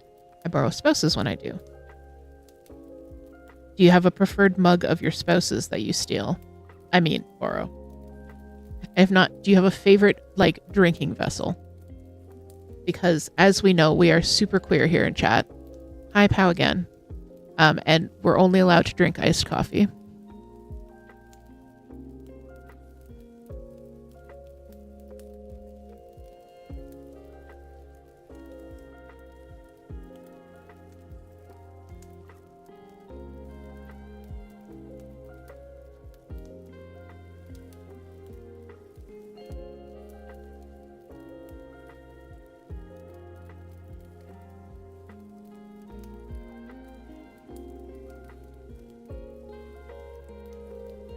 Potato chews. Chewy potatoes. Oh, no. Chew potatoes. I'm losing it, guys. Potato Shoe says, I drink out of mason jars mostly. They have a lid, so when I get distracted and knock them over, they don't spill. That is a great point. Objects only exist when I am using them. Is also a great point.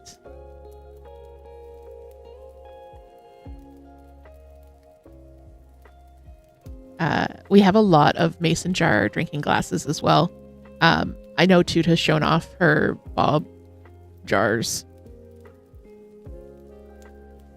And we get lids for them, but most of our mason jar lids, like we have real mason jar lids, but we also have ones that are made to be used as drinking lids. So they've got a hole for a straw, or they've got like a flip top to sip from.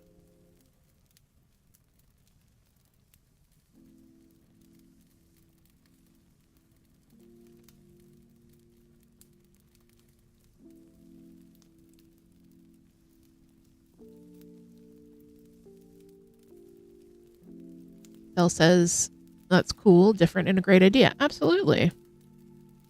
And that it's also cool when you use glass ones and can see the liquids, especially if they are pretty. Absolutely. I'm a little bit wary of glass because we are, we have 412 cats and they like to knock things over. And then we also like to just drop stuff. So we don't have a lot of things that are glass.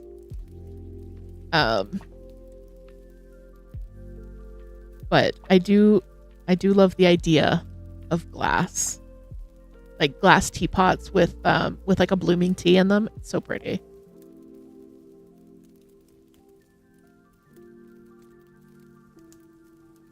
The mason jars are different though. Like the mason jars just don't seem that breakable. Like they seem less delicate than other glass drinking things. Because I realized that I said that, and then I had also said that we have a lot of mason jars.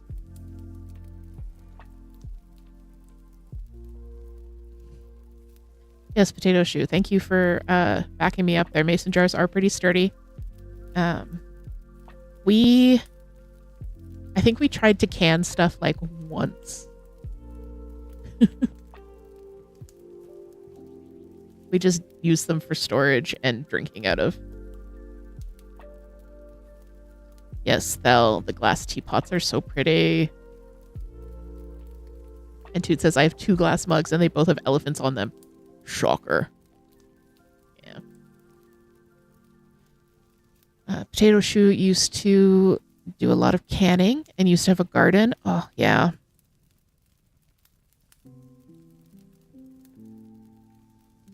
Yeah, before the disability started disabilitying, we had a large backyard that had grapevines growing. And we planted raspberry bushes. We gardened, planted all kinds of stuff. Yeah. All right. Well, we'll definitely have to have a mug pick party in the server. Get everybody in on it, even people who weren't able to make the stream today. Because you're right, it is a good way to get to know someone. Get to know a little bit about them, that kind of thing.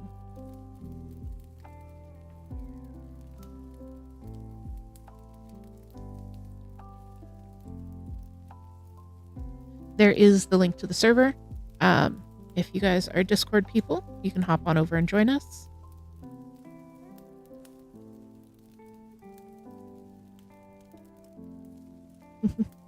It is a really great place, especially if you're a crafter or a gamer, a cozy gamer, to just chat about crafting.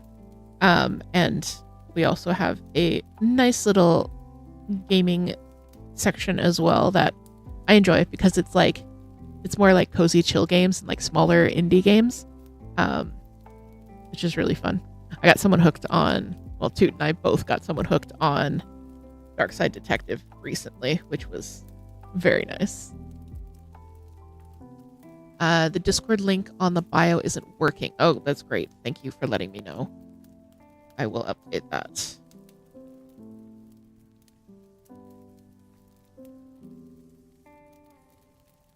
Whoop.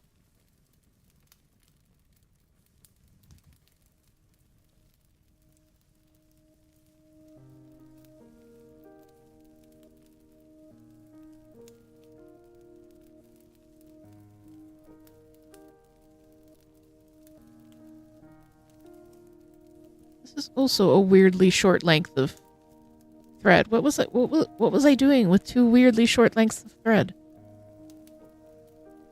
What was I doing, Bella?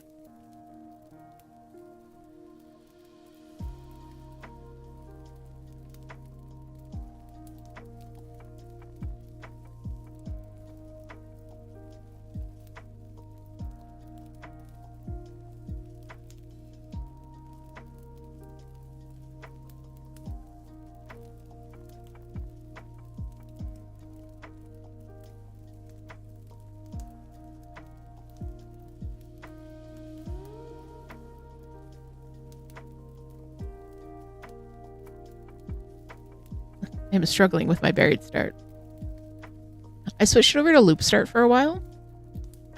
But I was finding that like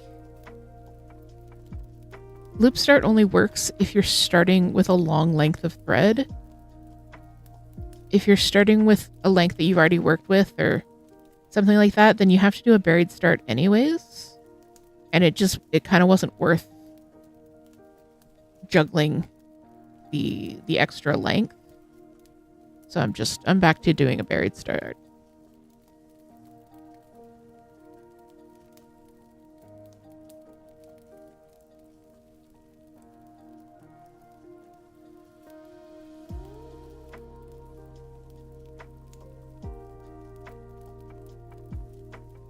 So in a buried start, you start with 2 strands of floss threaded through the needle, and then you basically just stitch over your end to kind of secure it in place as you go. Whereas with a loop start, you would start with 1 length of floss folded in half, and then your first stitch would go through the end of that loop to secure it. Potato Shoe says, I've been liking the loop start, even though I have to use the remaining pieces with a buried start.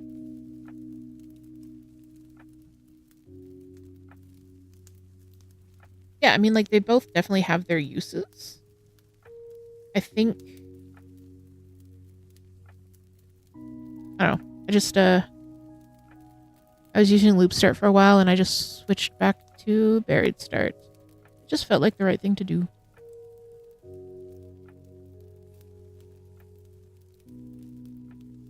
Also, sometimes your kit is calling for 3 strands and you can't do a loop start with that. Yeah, there is a technique for doing like kind of a pseudo loop start with 1 thread or 3 3 threads, but it's a pain in the butt. Just do a buried start.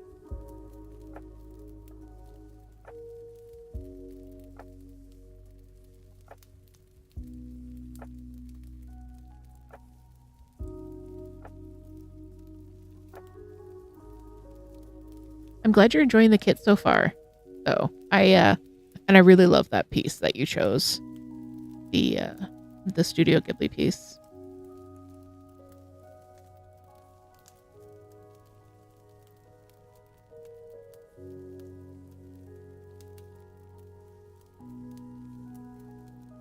Did you guys see the force of that headbutt? All right. Bella, were you trying to remind me that it's 8:30 and it's time to wrap up? Were you trying to remind me?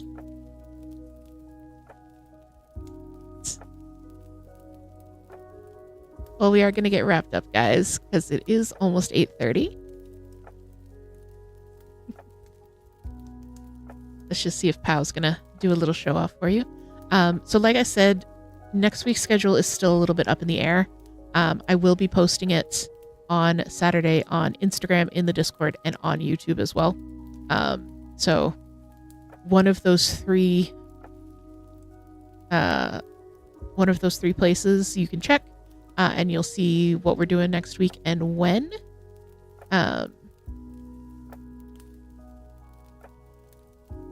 Oh.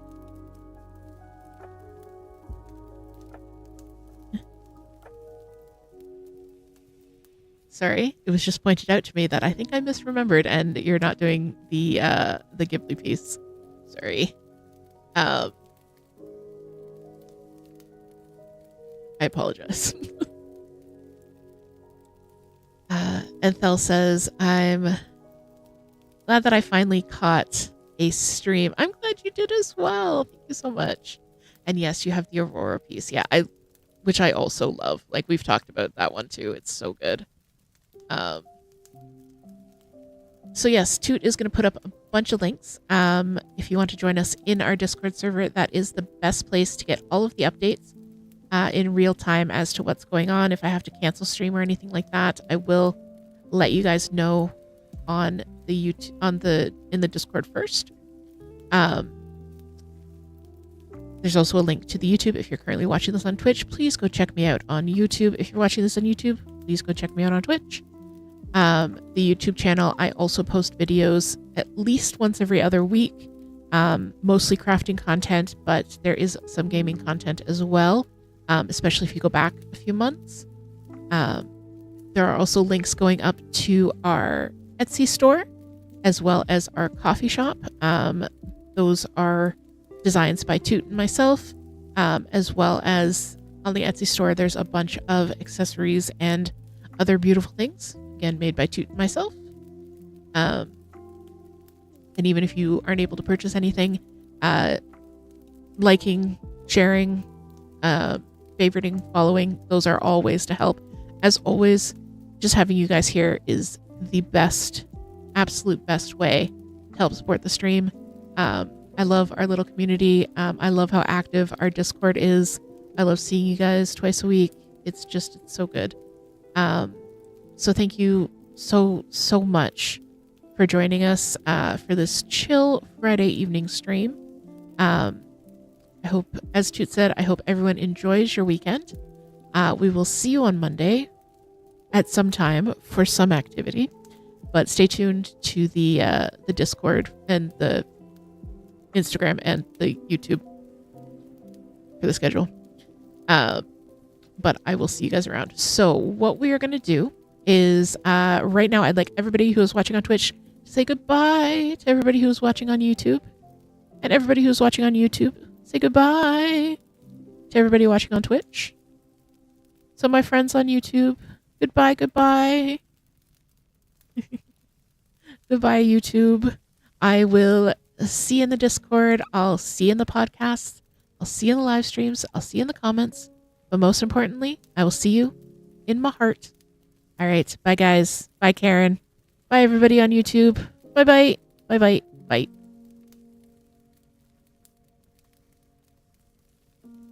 All right. Right. Okay,